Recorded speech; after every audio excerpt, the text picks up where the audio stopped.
देखिए हमने इंडसइंड बैंक पे एक टेक्निकल चेक तो लिया है, लेकिन 2 दिनों से अगर आप देखेंगे तो इंडसइंड बैंक में अच्छी खासी खरीदारी है। और आज तो एक खबर भी आई है, दरअसल एक्सटर्नल एजेंसी पीडब्ल्यूसी की जांच की रिपोर्ट जो है वो आने के बाद इंडसइंड बैंक के स्टॉक में अच्छी खासी तेजी देखने मिल रही है। क्या है वजह, इनफैक्ट इस रिपोर्ट में क्या निकल के आया है और इसके बाद तेजी क्यों है, ये जानने के लिए सीधे चलते हैं हमारे सहयोगी अभिषेक सत्यवर्तन के पास। अभिषेक, बताइए। वरुण, देखिए इंडसइंड बैंक की जब पिछले महीने 10 मार्च को जब उन्होंने खुलासा किया था कि डेरिवेटिव पोर्टफोलियो में करीब करीब 2000 करोड़ रुपए के आसपास की गड़बड़ी की खबर आई थी और नेटवर्थ पर उन्होंने आशंका जताई थी कि 2.35% का असर पड़ेगा। उसके बाद हमने शेयर की तेज पिटाई होती हुई देखी और उसके बाद एक्सटर्नल ऑडिटर पीडब्ल्यूसी को नियुक्त किया गया। बाकी अकाउंटिंग लैप्सेस को लेकर हमने देखा कि ग्रांट थॉर्ंटन को भी जिम्मेदारी सौंपी गई। तो 2 एजेंसी जांच कर रही थी। अब पीडब्ल्यूसी की एक्सटर्नल ऑडिट की रिपोर्ट आ गई है और उन्होंने ये कहा है कि इनके डेरिवेटिव पोर्टफोलियो पर 1979 करोड़ रुपए का असर पड़ेगा और टोटल नेटवर्थ पर 2.27% का। इसका मतलब ये हुआ कि बैंक ने जो इंटरनल ऑडिट कराया था, एक्सटर्नल ऑडिट में जो रकम आई है उस इंटरनल ऑडिट से भी थोड़ी सी कमी आई है। और जब बैंक ने अपना इंटरनल ऑडिट करा के जानकारी दी थी तो ये भी कहा था कि जब एक्सटर्नल ऑडिट कराई जाएगी तो शायद उस वक्त भी रकम इस इंटरनल ऑडिट से थोड़ी सी कम आए या इसके बराबर आए।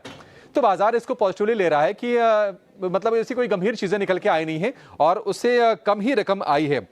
आपको बता दें कि बैंक ने यह कहा था कि 2000 करोड़ रुपए के आसपास तक का ये डेरिवेटिव पोर्टफोलियो में गड़बड़ी का आंकड़ा है, जो कि नेटवर्थ पर इंपैक्ट जो डालेगा वो 2.27% के आसपास का डालेगा, बट रकम अभी निकल के थोड़ी सी कम आई है।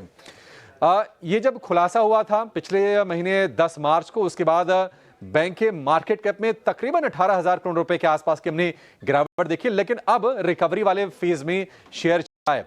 भाव देख के हमने देखा था कि 606 रुपए तक इंडसइंड बैंक का गिर गया था, लेकिन उस भाव से करीब करीब 27 से 28% के आसपास की रिकवरी आ चुकी है और आज इंडसइंड बैंक का जो शेयर है वो 750 रुपए के ऊपर जाकर कारोबार कर रहा है।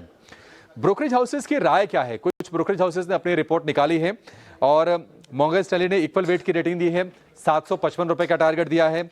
मैक्वारी बुलिश है, 1210 रुपए के टारगेट और परफॉर्म की रेटिंग दी है और सिटी की जो रेटिंग है वो है बाय की और टारगेट दिया है 890 रुपए का। लेकिन सवाल यह है कि क्या इंडसइंड बैंक में अब सब कुछ ठीक है? देखिए क्या है कि ऑडिट रिपोर्ट की डिटेल्ड जब ब्यौरा आ जाएगा उस पर बाजार की नजर रहेगी कि और क्या कुछ कंसर्न्स ऑडिटर ने फ्लैग किए हैं इंडसइंड बैंक को लेकर। दूसरी चीज ये है कि लीडरशिप को लेकर, टॉप मैनेजमेंट को लेकर स्थिरता क्या बनी रहेगी यहां से, इसको लेकर थोड़ी सी आशंकाएं हैं। कुछ मीडिया रिपोर्ट्स ये भी कह रहे हैं कि बैंक में जल्द ही ऊपर के लेवल पर 2-3 रेजिग्नेशंस हो सकते हैं, तो इसको लेकर ये चर्चाओं का बाजार थोड़ा सा गर्म होता हुआ दिख रहा है। 7 मार्च को आरबीआई से मौजूदा सीईओ सुमंत कटबलिया को 1 साल का ही एक्सटेंशन मिला था, जबकि आमतौर पर एक्सटेंशन जो होते हैं वो 3 साल के होते हैं, तो वो थोड़ी सी टेंशन का माहौल बना रहेगा।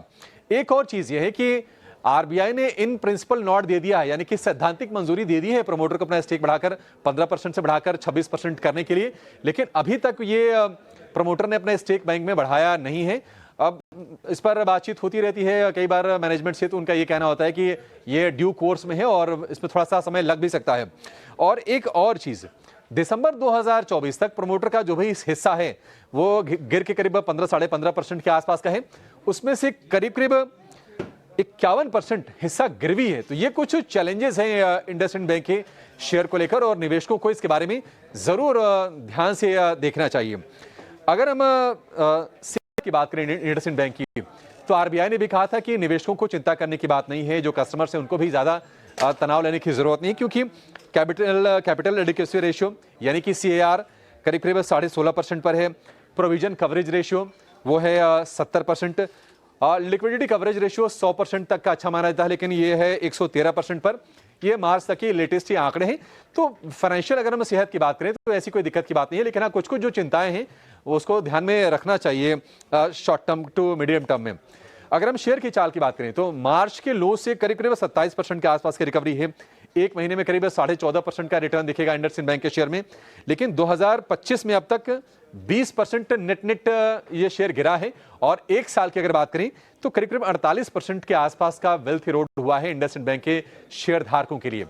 तो लोअर लेवल से एक पुलबैक जरूर आया है क्योंकि शेयर पिटा बहुत ज्यादा था, लेकिन अभी भी थोड़ा सा कॉशियस स्टांस रखना चाहिए और यही सलाह एक्सपर्ट्स भी दे रहे हैं इंडसइंड बैंक शेयर को लेकर। ओके, शुक्रिया अभिषेक, ये पूरा अपडेट डिटेल में हम तक पहुंचाने के लिए कि क्या है इंडसइंड बैंक की पूरी खबर और क्या है उसके मायने।